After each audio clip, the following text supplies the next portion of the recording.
আমরা তো আলিপুরদুয়ার ডিস্ট্রিক্ট মানে যতগুলো মানে রাজবংশী মহিলাগুলো আছে মেয়েগুলো আছে সবাই আসছি আজকে আলিপুর থানায়। মানে কোথা থেকে আমরা আমাদের অঞ্চল হচ্ছে ত্রিবেড়ী আর গ্রাম পূর্ব পঞ্চমী। মানে আলটিমেটলি কুমার গ্রাম থেকে ইয়ে থেকে সব মানে সব সমস্ত ব্লক থেকে এসছে। মূলত কি কারণ হঠাৎ করে আলিপুরদুয়ার থানায় আপনারা এরকম একেবারে ক্ষোভে ফেটে বললেন, কি ব্যাপার দিদি?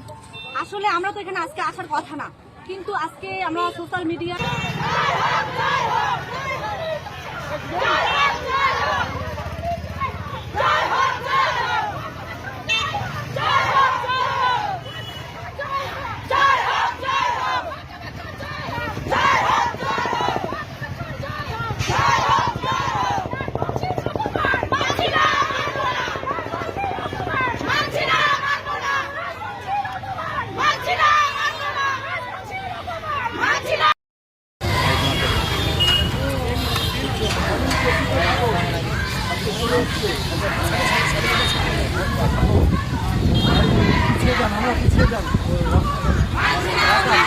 ব্যাগ